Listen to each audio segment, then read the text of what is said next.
mula pa sa kalsada patungo sa buong bansa at mga bansa sa ibabaw ng lupa. Ang Jesus is Our Shield Worldwide Ministries ay biyaya at pagpapala sa hindi mabilang ng buhay at kaluluwa. Nung nakarating po ako sa Jesus sa Our Shield, tunay na yung buhay po namin hindi na katulad ng dati. Kami ay lubos na pinagpala ng Diyos. Sa lahat ng mga churches na pinasukan ko, dito ko natagpuan kung paano ang sikreto ng kasaganaan. Pagsakay ko ng barko, hindi maawat yung promotion ng Lord, sunod-sunod. Until now, naging kapitan na ng barko. Sa Jesus Our Shield, natuto po ako kung paano mapalapit kay God, paano po ako manalangin, at dito ko po naranasan yung kagalingan sa buhay ko. Ang lingkod ng Diyos ay tunay, totoo siya ay man of God, at siya po ang magdadala ng perfection sa body of Christ. Yan po ay patutuo ko dahil mismo ako po nababago, maging po ang aking pamilya. Nakita ko po ang pagsama ng Diyos, ang kapangyarihan ng Diyos, ang kaluwalhatian ng Diyos nakabalot sa kanyang buhay. Hindi siya compromiser. Talaga po andun po yung boldness na talagang sasabihin po niya yung totoo. Punong-puno ng pag-ibig sa ating mga kaluluwa at punong-puno po ng panampalataya. Nakakakita na yung kanang mata mo, baby? Manood dyan ako. Kita mo na? Wen! Mahinang pumalakpak. Wen! Amen! Palakpakan natin ang Lord! Hindi kayo nakakalakad pag wala nito. Bakit? Bumabaliktad po. Ngayon ako nakarinig na yung paa parang bumabaliktad.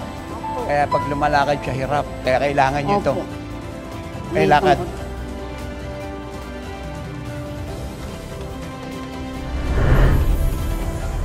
So, hindi siya makapagsalita ng maayos. Ngayon mo, Jesus. Tita. Oh. Ngayon lang pumalakpak mga tao dito. Wala ka na nararamdaman? Tinunaw ni Jesus yung bukol. Ganito po kalaking bukol, tinunaw ni Jesus. Palakpakan po natin si Jesus. Kanina po nung nasa biyaya ako, sobrang sakit talaga. Hindi ko halos makikilo yung ano ko. Kanina po nung nagpipray kayo, instant po na may pumasok na hindi ko maintindihan. Eh, pumusya ni Jesus. Kasi igagalaw ko na yung leeg ko. 4 months pa po siya na diagnose ng cancer po. Tapos, dinala ko po siya dito. Tapos, yun nga po, pinag-prep niyo po dito. Didilaw siya tapos malaki yung tiyan. Cancer po yung sabi ng doktor. Tapos nung pinag-pray niyo po, sabi niya na ibalik ko po para tingnan, ipa-check up ko na magiging okay na. Nung binalik ko na po, ano siya, sinisiti scan, biglang nagulat yung mga doktor kasi lahat naging normal. Oh my God. Tinawag.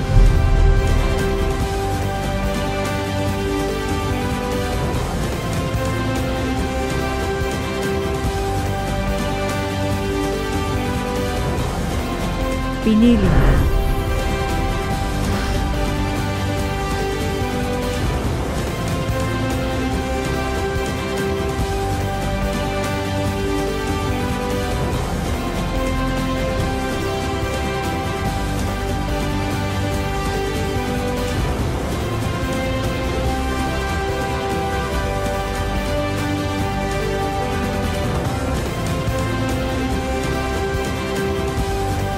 At tapat.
Kaya naman, ang pagpaparangal ng Diyos ay hindi maawat-awat.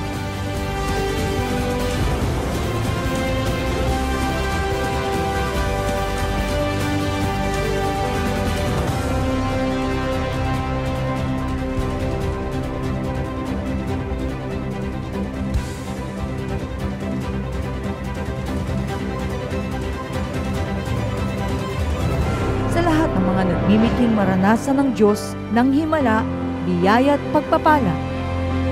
Kami po ay malugod na nag-aanyaya na kayo po'y dumalo at makiisa at magsama sa gaganaping glorious, victorious, forever blessed, heaven heralding 26th year Living Like Jesus Anniversary ng Jesus is Our Shield Worldwide Ministries na may temang Called, Chosen, and Faithful.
Ito ay sa darating na October 31, 2015 from 3 to 9 p.m. Gaganapin sa Cuneta Astrodome, Pasay City. November 1 to 3, 2015 from 2 to 7 p.m. sa number 1069 EDSA, Barangay Katipunan, Quezon City, behind Shell Station Muñoz, in front of DMCI Homes. Halina't dumalo sa libreng gawain ito at maranasan ang dakilang bagay na inihanda ng Diyos para sa iyo.